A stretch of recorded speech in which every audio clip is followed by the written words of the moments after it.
दोस्तों, स्वागत है आपका अपने चैनल पर। आज हम बात करेंगे अकबर के बारे में। सिर्फ अकबर के ही बारे में बात करेंगे। वो जिसने कितना काम कराया है, क्या क्या किया था, उसके बारे में संपूर्ण जानकारी। तो चलिए शुरू करते हैं। अकबर का कार्यकाल कितने से कितना तक रहा था? 1556 से लेकर 1605 ईस्वी तक इसका कार्यकाल रहा था। इसका जन्म हुआ था 15 अक्टूबर 1542 अमरकोट में, राणा बिरसाल के यहाँ।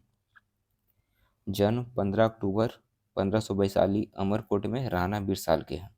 इसका संरक्षक कौन था? मुनीम खां प्रथम था, दूसरा में बैरम खां। बैरम खां तो आप सभी को पता होगा। अब इसके चलते हैं पहला लड़ाई किस क्या था, तो पानीपत का दूसरा युद्ध। पानीपत का दूसरा युद्ध अकबर के लिए पहले युद्ध था, यानी 1556 में हुआ था पानीपत का दूसरा युद्ध। 1526 में हुआ था पानीपत का प्रथम युद्ध। जो अकबर तो उस समय बच्चा था, तो अकबर नहीं लड़ा, उसके संरक्षक बैरम खां लड़ा और हेमू लड़ा। इसमें हेमू को विजय प्राप्त नहीं हो पाया, वो मारा गया। पानीपत के युद्ध में अकबर ने गाजी की उपाधि धारण कर ली थी। पानीपत के युद्ध में अकबर ने गाजी की उपाधि धारण कर ली। 1560 तक सभी शक्तियों बैरम खान के पास था। 1560 तक सभी शक्ति बैरम खान के पास था। अकबर ने बैरम खान के समक्ष 3 प्रस्ताव रखे: कल्पी एवं चंदेरी की सूबेदारी, बादशाह के गुप्त मामलों को देखना, और हज यात्रा चली। कितने किताब में यह कहा गया कि अकबर ने ही बैरम खान को मराया था, क्योंकि बैरम खान थोड़ा बड़ा होने जा रहा था। बड़ा सेंस मतलब क्या हो रहा है कि वो साम्राज्य पर अधिकार करने जा रहा था। तो अकबर से उससे ईर्ष्या भावना आने लगी, और अकबर ने ही बैरम खान को मरा दिया था हज की यात्रा पर भेजते समय। और जैसे ही बैरम खान की मृत्यु को करा दिया, तो बैरम खान की औरत से अकबर शादी कर लेता है। बैरम खान ने विद्रोह कर दिया। बैरम खान की हज की यात्रा के दौरान पाटन यानी गुजरात में हत्या कर दी गई। पाटन यानी गुजरात में हत्या कर दी। सन 1560 से लेके सन 1560 से लेकर 1562 तक पेटीकोट शासन कहते हैं। पेटीकोट शासन का मतलब क्या होता है? जिसमें अकबर नहीं चला रहा था, वहाँ की जो महिलाएं थी ना, मुगल काल की, वो शासन कर रहा था, तो इसी को पेटीकोट शासन कहते हैं।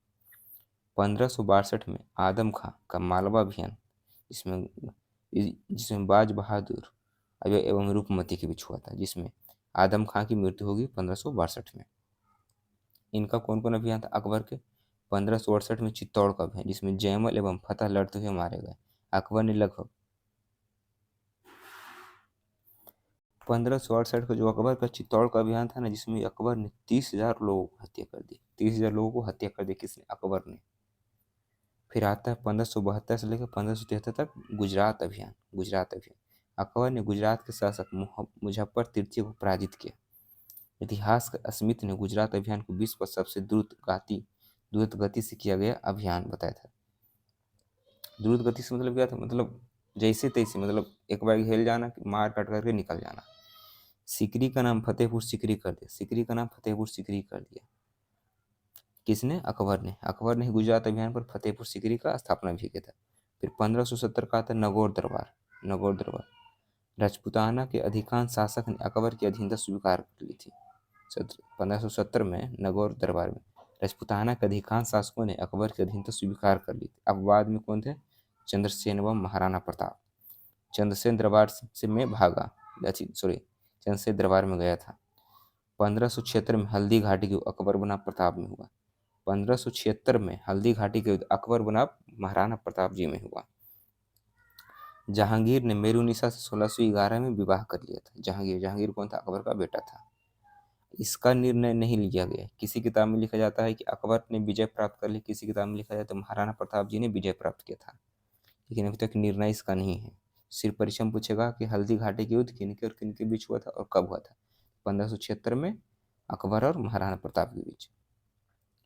गुलाब से इत्र बनाने की विधि नूरजहां की माता असमत बेगम ने चलाई थी। गुलाब से इत्र बनाने की विधि नूरजहां की माता असमत बेगम ने चलाई थी। 1581 में काबुल अभियान मिर्जा हकीम ने विद्रोह किया था। 1581 में काबुल अभियान मिर्जा हकीम ने विद्रोह कर लिया। अकबर ने बख्तुनिसा को सूबेदार नियुक्त कर दिया था। 1585 में मान सिंह को वहां का सूबेदार बना दिया। कहाँ का? तो वो काबुल का। 1588 में कश्मीर अभियान में बीरबल यूसुफजई कबीले से लड़ता हुआ मारा गया। कौन? बीरबल। 1586 कश्मीर अभियान में बीरबल यूसुफजई कबीले से लड़ता हुआ मारा गया। 1591 में सिंध का अभियान हुआ। 1592 में उड़ीसा का अभियान हुआ। 1595 में कंधार, 1601 में खानदेश यानी अंतिम अभियान।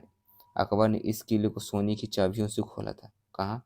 खानदेश, यानी 1621 में इसका खानदेश अभियान अकबर का अंतिम अभियान था, जिसको सोने की चाबियों से खोला था अकबर ने। गुरु अब्दुल लतीफ का प्रभाव था किसके ऊपर? अकबर के। शेख सलीम चिश्ती सूफी संत के शिष्य थे। शेख सलीम चिश्ती सूफी संत, शेख सलीम चिश्ती का शिष्य था कौन? अकबर। शेख सलीम चिश्ती किससे से थे? किस चीज से थे? वो सूफी संत से थे। 1575 में इबादत खाना का स्थापना किया। 1575 में इबादत खाना का स्थापना किया। 1578 में अन्य धर्मों के विशेषज्ञों को आमंत्रित किया। किसने? अकबर ने 1578 में अन्य धर्म के विशेषज्ञों को आमंत्रित किया, जैसे कि हिंदू से देवी एवं पुरुषोत्तम, पारसी से दस्तुरुजी मेहरजी राणा, जैन से जीन प्रभु सूर्य एवं हरि विजय, ईसाई से मोन्सेरात एवं एकबाबिया। 1582 में दीन इलाही, इसको क्या बोला जाता है? तौहीद इलाही धर्म की स्थापना किया। अकबर ने इसका धार्मिक प्रभाव था, अकबर इसका धार्मिक प्रमुख था, सॉरी। दीन इलाही एकमात्र हिंदू को किसने माना था? तो माना था बीरबल ने। अबुल फजल को प्रधान पुरोहित बना गया। अबुल फजल को प्रधान पुरोहित बना गया। शास्त्र में क्या होता है? धर्म स्वीकार किया गया था। शास्त्र का अर्थ होता है धर्म स्वीकार किया गया था। सिख गुरु रामदास जी को 500 बीघा जमीन दी। सिख गुरु रामदास जी को 500 बीघा जमीन दी गई। और गुरु अर्जुन देव ने अमृतसर बसाया था। अमृतसर किसने बसाया था? गुरु अर्जुन देव ने। एवं हरमंदिर यानी गोल्डन टेम्पल बनाया था। किसने दान दिया था? अकबर ने 500 बीघा जमीन दिया था। किसको? अर्जुन देव को, अमृतसर के लिए। रामदास जी। विठलनाथ, जिसको बल्लभाचार्य का पुत्र था कौन? विठलनाथ, जो गोकुल एवं जैतपुर जागीर दी थी। किसको? किसने दिया था? अकबर ने। विठलनाथ को गोकुल एवं जैतपुरा का जागीर दी थी अकबर ने। अकबर की धार्मिक नीति था सुलह ए कुल की नीति।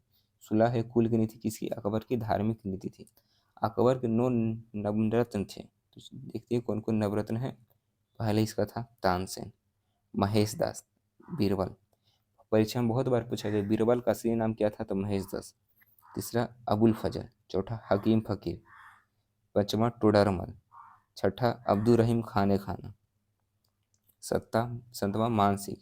आठवां मुल्ला दो प्याजा। नौवां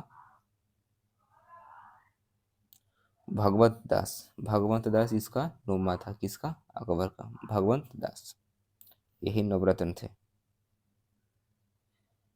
अकबर ने सुलह कुल की नीति को अपनाया था, जिसमें 1562 में युद्धबंदियों को धर्मांतरण पर रोक लगाया था। जिसे 1562 में युद्ध हुआ था ना, जिसमें ढेर बंदी सब पहले होता था ना, कि किसी हिंदू को लोग पकड़ा जाते थे सैन्य में, तो उसको मुस्लिम बना दिया जाता था, लेकिन इसने नहीं किया। 1562 में दास प्रथा पर रोक लगाई, परंतु 1563 ईस्वी में तीर्थ यात्रा कर को समाप्त किया। तीर्थ यात्रा पर टैक्स नहीं लिया जाएगा। 1564 में जजिया कर को समाप्त किया। 1575 में इबादत खाने की स्थापना की। मुस्लिम विद्वानों को आमंत्रित किसने किया? अकबर ने। 1578 में धर्म संसद की स्थापना की। धर्म संसद की स्थापना किया था कौन? अकबर ने। अकबर ने इन्हें दरबार की अग्नि जलाने की अनुमति दी थी, जैसे हरिविजय सूरी, जीन चंद्र सूरी जैन से थे, ईसाई से इकबा बीबा थी। यही था मेन अकबर का, इतना ही था अभियान था। अब अगले वीडियो हम बात करेंगे शाहजहां के बारे में, जहांगीर शाहजहां के बारे में। फिर इसके बाद कोई उतना बड़ा आता नहीं, एक रहेगा औरंगजेब, मोस्ट इम्पोर्टेंट। तो बच गया कौन? जहांगीर, शाहजहां, औरंगजेब। इसके बाद मुगल काल पतन की ओर चल जाता है। इसके बाद फिर हम पढ़ लेंगे एक वीडियो में मराठा। तो आई होप वीडियो पसंद आया होगा तो लाइक कर दीजिएगा, शेयर कर दीजिएगा, सब्सक्राइब करना भूल लीजिए। Thank you.